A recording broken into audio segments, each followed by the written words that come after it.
Hello, everybody. I think we are live, so I'll just wait for a second for confirmation, and then I'll start blabbing away.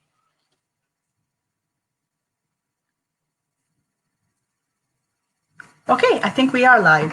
Hi, everybody. My name is Amneh Shaikh Farooqui, and as must be obvious, I am talking to you from Karachi, where there is no electricity, and we always do do rakat shukrane ke nafil when we have internet. So yes, in this hot and this will be a very hot and humid session, unfortunately, but you'll have to put up with that. I'm so excited to be here. Thank you so much to Liberty Books for having me.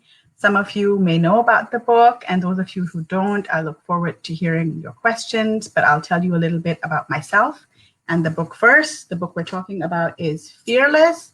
It came out earlier this year, just in time for Women's Day, and it was published by Liberty, which is a place most of us who read books just grew up haunting, I think. And it's so nice now to have them kind of across the city, so many stores.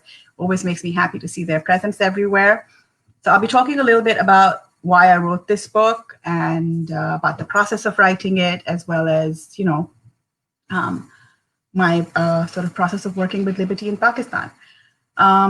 So my background is in social development, and I've spent a lot of time working on women's empowerment issues. So I'm obviously very interested in strong women and, women who you can look up to, inspirational women. I've had the extreme luxury, I would say, with working with so many amazing women across different fields.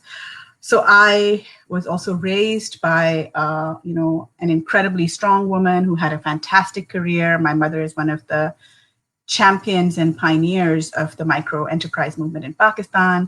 My grandmothers were fantastic. They were what people would now call fearless rebel girls. They were just amazing. So I always had strong women in my life. I grew up taking it for granted.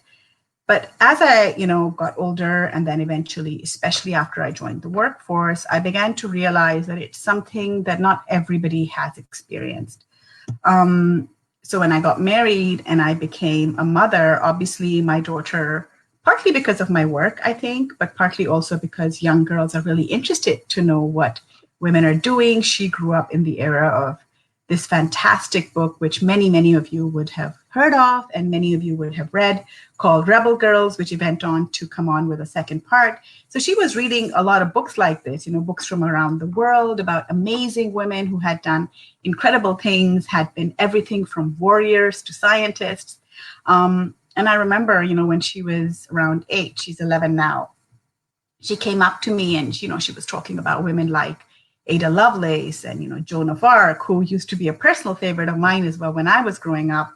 And these were the women she was inspired by. And when I read these books with her, I began to realize that very few of them, if any, had South Asian women. They had very few women of color, but hardly any South Asian women. And even from among these South Asian women, they had barely any Pakistanis. I mean, sometimes these books would feature Malala. So Fearless has Malala in it too. I'm a huge fan. But beyond Malala, and these would be only the recent books that had Malala in them, there was really nobody from Pakistan. I think in all this time, there was one book that we read that had Benazir in her mentioned. And when you think of all the incredible women in our country, that began to make me really sad, because I realized, the time when she found Benazir in one of these books, she came running to me and she said, "Oh, Mom, look, there's a woman from Pakistan," and that's when it really hit me. How important representation is to young children, and how important it is that they're exposed to people that look like them, that sound like them, that have a background like them, that have names that sound like theirs, that grew up in cities that they would be familiar with or would have visited, that went to schools they would have heard of, and I began to think a lot about this. And, like so many of you, I'm sure, I love Adichie's TEDx talk and her work. And I don't know if you've heard her TEDx talk about, finding about the dangers of a single narrative or a single voice, and how important it is that we all have an authentic voice in the mainstream space, because a single story or a single narrative, and in this case, I mean a narrative in which only foreign women, mostly, cis white women, are the ones who you're supposed to look up to or be inspired by is actually a really dangerous one. Like any other incomplete narrative or truth, it misses what could be a beautiful and, richer kind of possibility for a future for young people to imagine. So I became really interested in researching this. So initially, when I started, honestly, I wasn't thinking about a book. I do write for a living, but mostly much drier things like reports and analyses and white papers. So it never occurred to me to write a children's book, but I was aware that I wanted my daughter to know about women from her own country.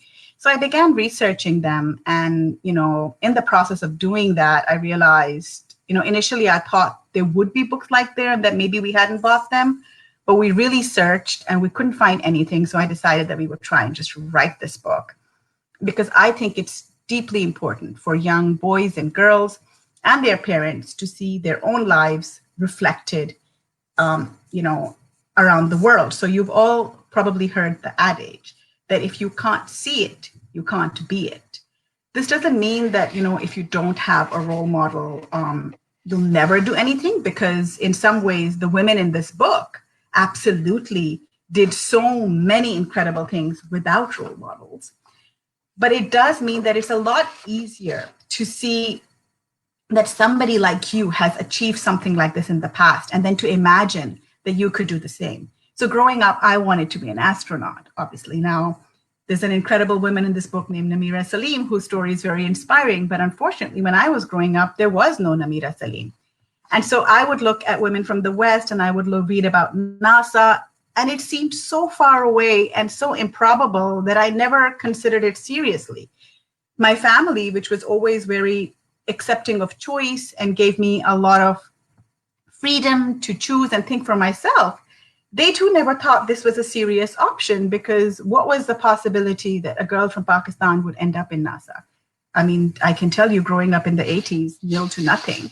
And it hasn't changed drastically now either. So I think sometimes it's important that it makes it feel more accessible, more possible, if you can see somebody from your own context who has achieved pretty incredible things.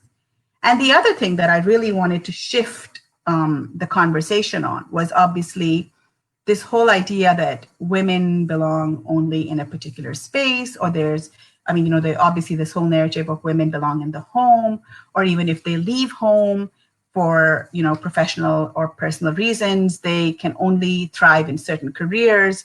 So the accepted careers for women are traditionally to be a teacher, or maybe to go into something related to the arts. But you have women in this book who've been everything from a major general in the army to somebody who's run major corporates, So I wanted my daughter to read these stories.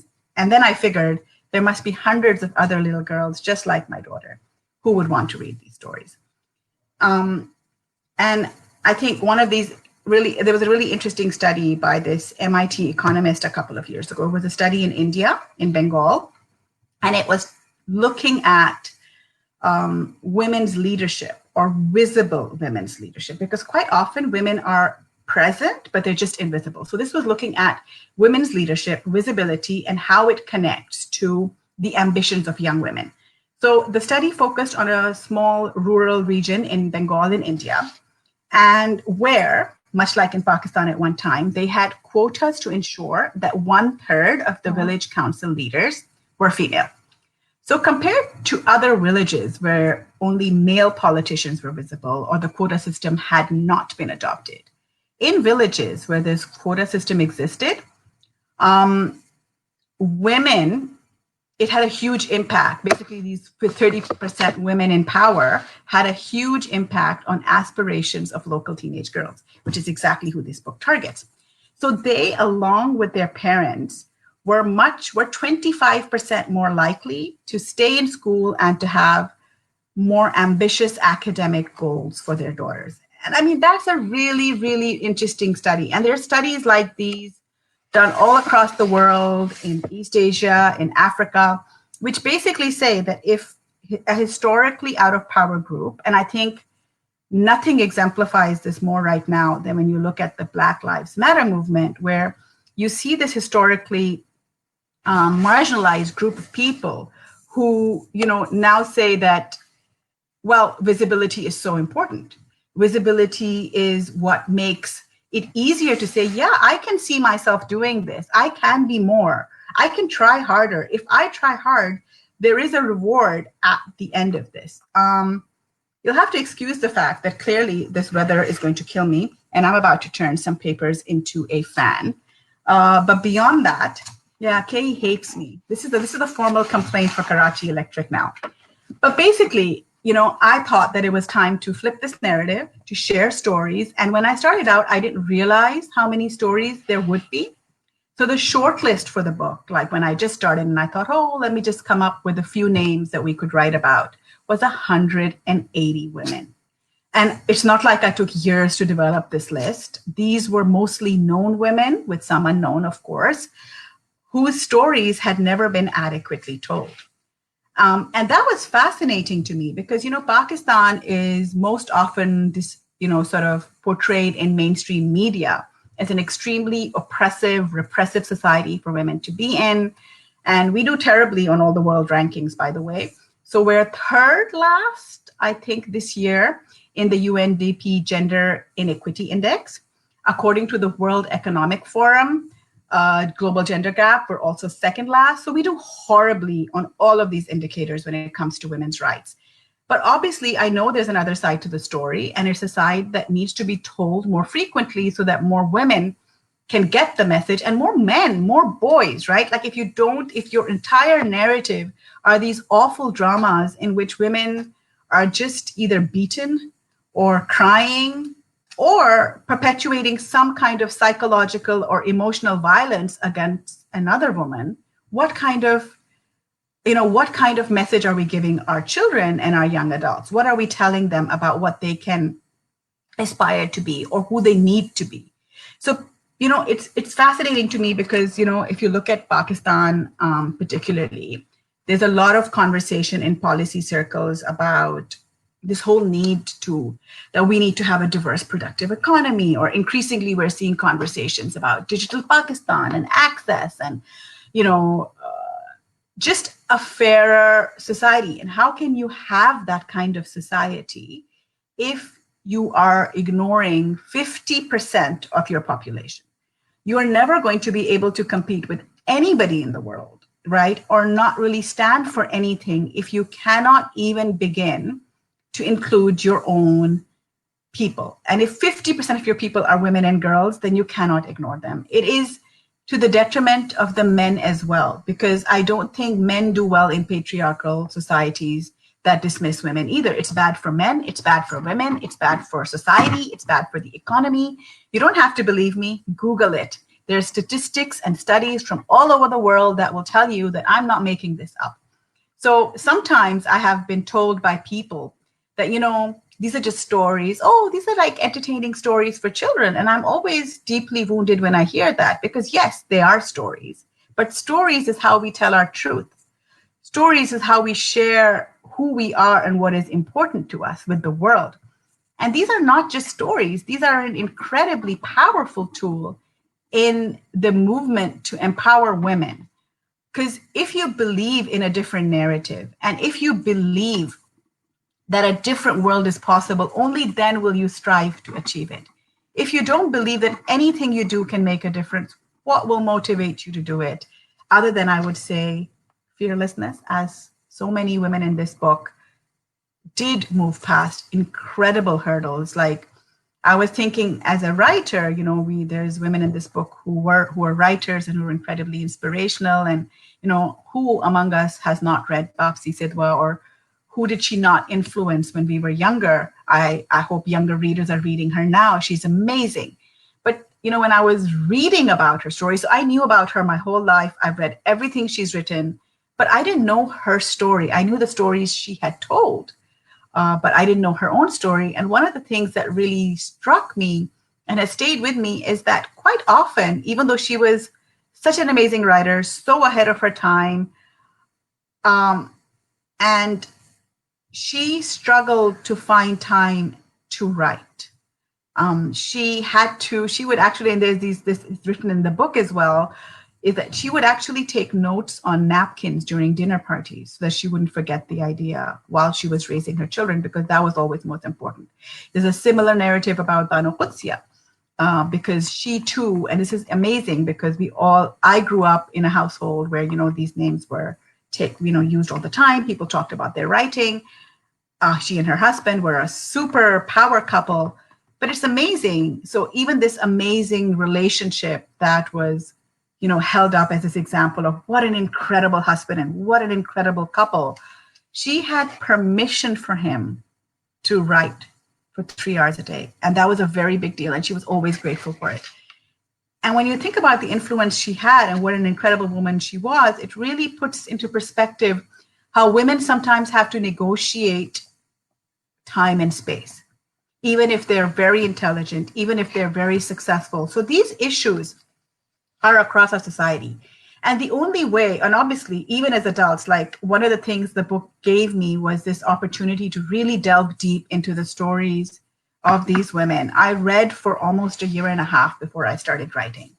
And I was amazed because even figures like Fatima Jinnah, you grow up, reading about her your whole life. And I honestly can say, I feel like now that I knew nothing about her. I didn't see her properly. I didn't see her. I saw what different patriarchal forces or state forces had decided that she should be seen as. I'm not saying it was a negative view, but for all of us, she was always Madre Millat, the sister of, the founder of Pakistan. Really, she was the female founder of Pakistan. We never thought about her from that perspective. She was this incredible, powerful, strong, super intelligent woman who we dismiss into this almost domestic maternal role because we feel comfortable seeing women as Madre Millat, a mother and a sister, but not something in her own right.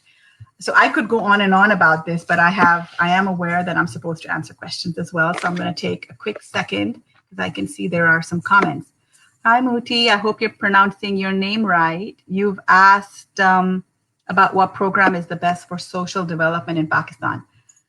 Ooh, wow. I don't know what's the best, but I do know that LUMS and Habib have come a long way in developing these programs. I think IBA is doing a fantastic job. I would still say that a lot of the programs are at a nascent stage, but I'm so thrilled because when I was going to college, I didn't have these choices. LUMS was only for MBAs and people who were interested in computer science. Same thing with IBA. Habib didn't exist. So these are huge changes, and I really do hope that you will take advantage of them. I think depending on what city you're in, you might want to look into some of these options. I'm happy to chat offline about what some of the programs are because I have friends teaching there, but that's what I would say at the moment. Suggest a book which is interested in reading, which is most interesting. Oh, okay. You want me to tell you what's one of my favorite books right now? I'm not sure you'll like it, but it's a big book. So if you haven't been reading for a while, maybe I should find you something shorter. But I'm reading Elena Ferrante right now. I'm obsessed. I love it. It's like this incredible book about female friendships. I absolutely adore her. But maybe if you want to start reading, then this is what I always suggest to young readers as well. Find an area that you're really interested in, like a topic, like if it's, I don't know, if it's bicycles or if it's gardening, and find fiction around that. There's always something, and that's an excellent way to get into reading. And once you start, you're going to find it hard to stop. It works every time. Okay, what does literary success look to you? I don't know is the honest answer I'm going to give you, Farooq. I don't know what it means to be a literary success. To me, it looks like, I don't know, Muhammad Hanif. It looks like Kamila Shamsi. In terms of lesser known or new authors like myself who haven't written, The Next Crime and Punishment either, I don't know. I think what I would consider success, if that's what you're asking me, I would say that people read this book and it inspires them to make some change in their lives and some change. So, there's this incredible thing that a woman I deeply admire says. Her name is Jude Kelly, and she runs a feminist festival called the Women of the World Festival. Full disclosure, I'm a curator for Pakistan, but she says this thing about the festival, which is what I want to say about the book. She says, if you are a woman or you know a woman, then that festival is for you. So I would say the same thing about this book, that to me, the success would be that young readers actually find out about women from their own culture, from their own society, from their own narrative. Atya, I love you too, and I love the book. So yeah, I think that's what success looks like when you're, that's my goal, right? For people to read this book and to change their mind about women. Oh shit. Okay, Rihanna. An issue for women. Oh, thank you so much. That's very kind of you.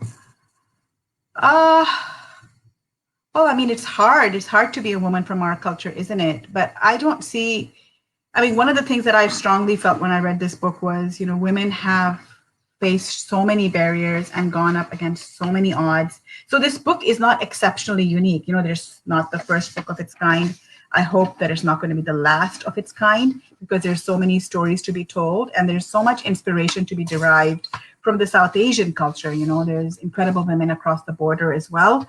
But you're right. I think it's something that we have to negotiate daily, as I said, whether it's the liberty to write for a few hours, whether it's the choices we make that we can have a career, to leave home, to, there's so many, you're right. We just have to but I don't think that's a reason to give up. I think if many more of us were involved in this negotiation or cared to, I wouldn't like to use the word fight necessarily, although some of us have to, I think it comes to that.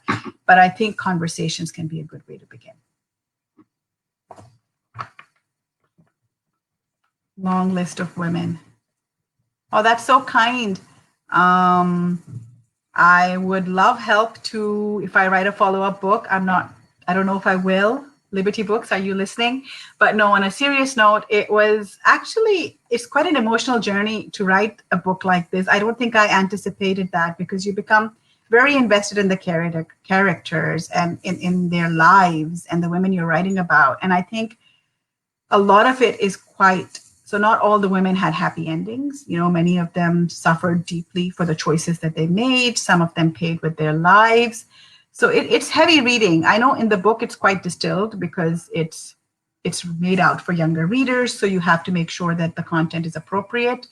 But as somebody who had to read those stories to their fullest extent, I have to say that I would think about it. I am thinking, though, about a book which would talk about, the role patriarchy has had on men. So let's just see how that goes. But thank you for your offer. Don't give up. Suggestion to aspiring author. Oh my God, just keep writing. I know it's a cliched and dumbass thing to say, but it really does work. So even if, and I think this is interesting because a lot of women I know write these, and I can see one of them online. I'm not sure if I can take her name right now, but they write these incredible blogs, right? They write a lot on Facebook. Even their Facebook status is like this incredible chapter of a book almost. So I feel like, whatever medium you're comfortable with, don't necessarily bind yourself down to pen and paper. I think you can be a writer and practice doing that in any way. If that means that you want to sit with a pen and paper, that's great. If you want to sit on a laptop, that's great. But if you want to just write on Facebook or write a blog or just leave comments or do analyses or write for newspapers, do whatever you feel comfortable doing. And I think, particularly right now with the COVID crisis, with so many of us online and reading more, I think a lot of us will convert to this way of being, and the digital space is a very inclusive one. So try that.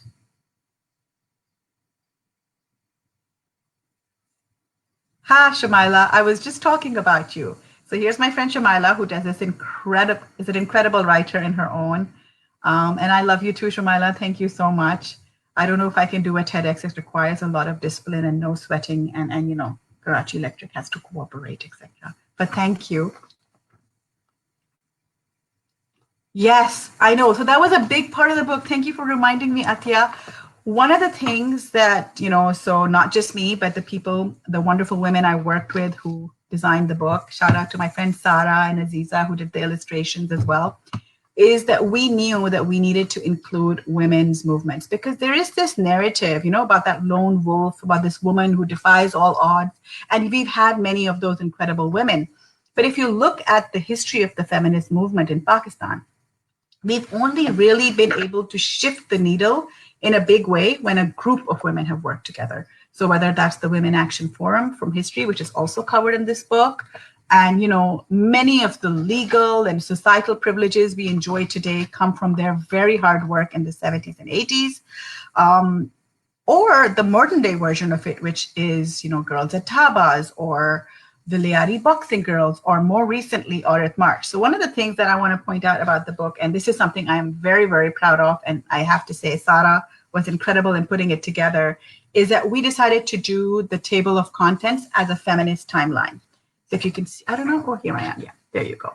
So the reason we chose to do it this way is that when I was researching the book, we wanted to include a timeline at the end, kind of like in the notes, just so people would have awareness of where the movement has gone, because a lot of young people aren't aware of what happened in history, or, they didn't live it. They're not necessarily interested in doing the research. So while we were doing that, we realized that I assumed there would be a timeline somewhere, some book, some, Google, whatever, I would find it on Google, but I didn't.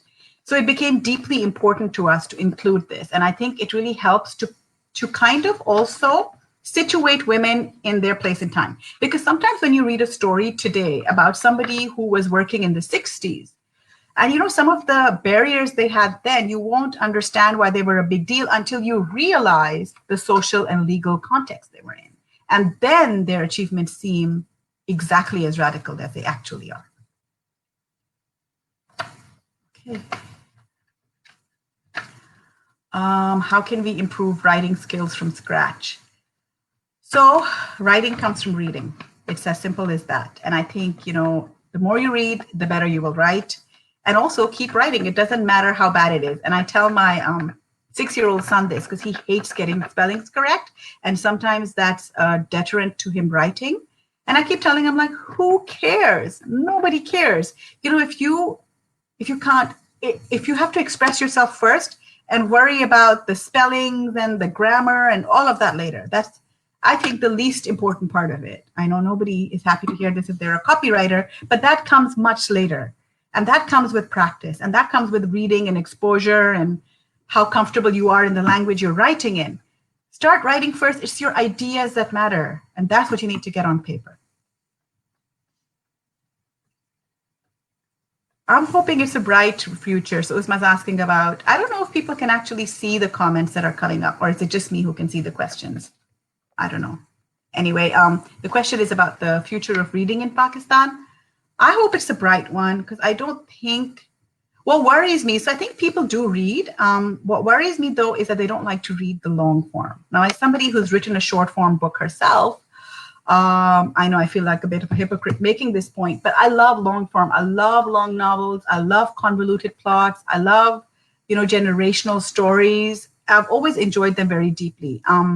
And I don't think a lot of people have the patience for that anymore because, maybe it's our attention span that's decreased in this digital age. I don't know what's happening. That worries me because I think there's a lot of incredible literature that is not in the short form or not in the bite form that we're used to, 30 seconds of attention sort of thing. That worries me, but I do think people are reading a lot more, even if they're consuming content via social media. They're consuming a lot of content. Its form has changed, unfortunately. I'm a bit old school when it comes to this. I enjoy my paper books. How was my experience with Liberty Publishing? Smooth, easy, really good. I think, Liberty is, I'm so glad that we've got somebody who's entering that space with so much experience. So they've obviously been involved with books since before most of us who are, I think, following this were born. So, I think that shows in how they handle both the content and the author. Their experience is extremely valuable. I think it's a learning journey, of course, for both parties. I was definitely new to the game. This is my first published book, although, as I said, I write a lot, but none of it is fancy enough to be published. So yeah, I really enjoyed the experience. Will you do a book tour in, oh my gosh, you know what? Yeah, I hope so. I've lived in Dubai, by the way, for a few years. So hello. But the idea was there, the plan was there to definitely do a book tour. We had some incredible partners lined up across Pakistan for sure. But yeah, I don't know. When COVID settles, maybe one day.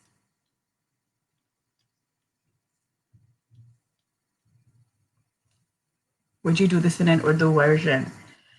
Yes. So that it's really interesting when I first started and I realized I wanted to do it in book form and not just as research for my daughter. The original idea was to do a version that would be both Urdu and English. But the problem was that we did want to stick with, I'll just show you a little bit from the book, a format where you could do, an illustration and a story. Gosh, I'm so bad at angling it towards the camera, but there. And when we wanted to keep this format, the stories were already so short because most of these women you could write a book on. I'm not exaggerating. I really am not. Some of them people have written books on. So if we had further, gone into and, including the Urdu and the English, it would have become almost like an encyclopedia, which is not something I wanted to do. That's really boring. I love narrative, as I've already said. So maybe, and I'm hoping that we can come out with something in Urdu for sure, because again, I want this content. It's very important to me that the content is consumed. It's one of the reasons, and I should talk about this maybe, that we didn't go with a hardback version of the book because our contract was for a hardback version. And I know that's every author's dream come true. You get a hardcover book, but we didn't do that because I wanted to make it accessible and cheaper. And I want more people to buy and read this book and not worry about how much it costs because it's a hardcover.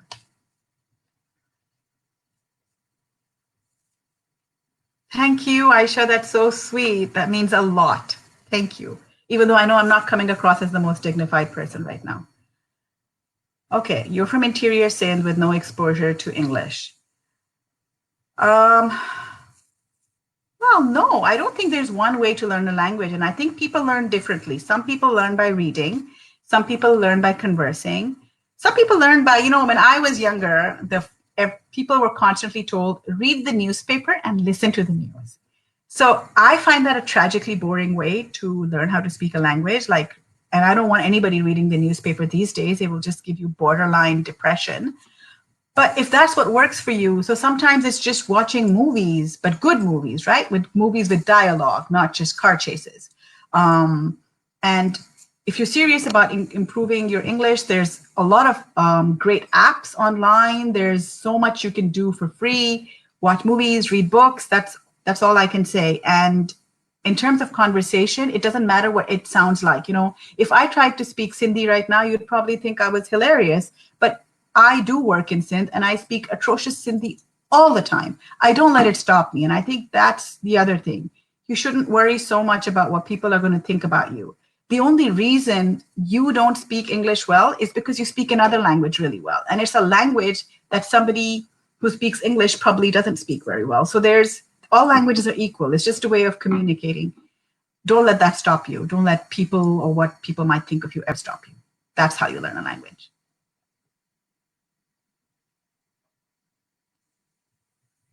Oh, thank you, Sana. That's sweet. Aha. Okay. I'm like your nanny now. I feel so much better. Thank you, Sana. But no, I'm only doing this because I've had no electricity for several hours now. And we can't have the fan on either because, voice. So I'm turning into a blob of sweat. It's fantastic. So, so, so, so amazing. So wise. But thank you. That's super sweet. Thank you, Sana. That's very sweet. Thank you.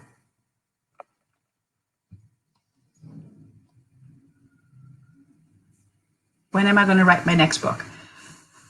Not this year. So I've decided that 2020 is bust and I just want to focus on, there's a lot of things that I do. So the book is one of the things that I do. And that happened in 2020, which is amazing, obviously. It came out around Women's Day where everything was shutting down. But I don't think I'm going to be doing anything around this area for a while because there's a lot of other things that I need to focus on professionally. So I'll be doing that. And 2021, I'm going to start thinking about this next book, but I think I will write something for sure.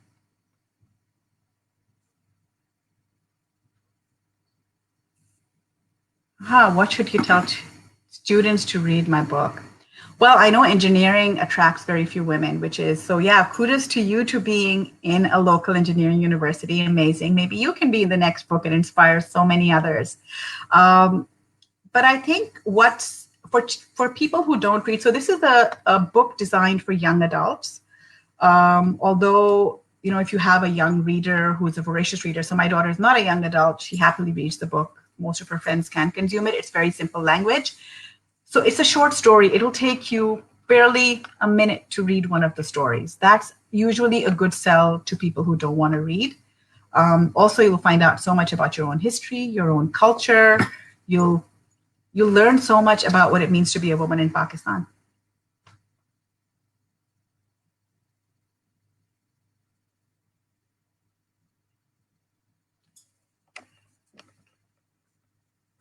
I'm not sure what's happened.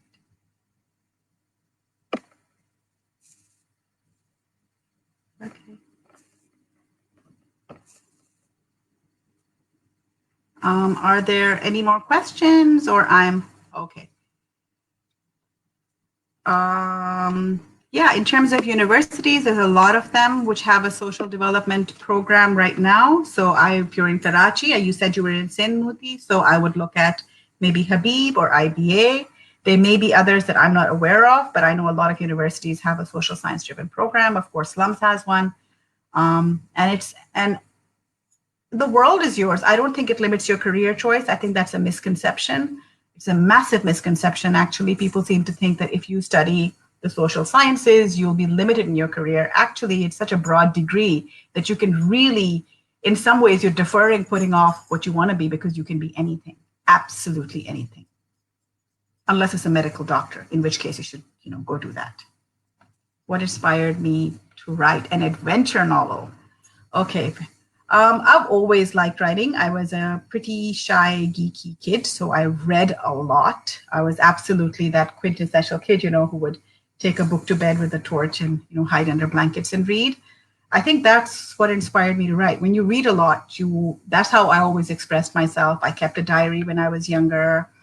I ended up in a line of work where I had to write a lot for work. So, yeah, I've just always been interested. I don't know if I'd be very good at writing an adventure novel, but I think my natural style is more, introspective and streams of consciousness. So let's see how we go. I don't know if that would work for an adventure style novel, though.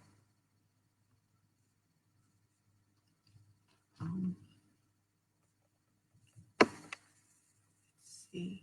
I don't know if I can see the question. Yeah. Okay. Is there any more questions? Otherwise, I am getting the signal that we have actually slightly overrun our time for this conversation. I just want to say thank you to everybody who tuned in and listened. And if you're in Karachi, thank you so much, because you're using up probably your precious internet data for the day, and you're probably sweltering in the heat just like I am. So I really appreciate it. And thank you so much. I'd love to hear what you think if you read the book. And yeah, it's available at Liberty.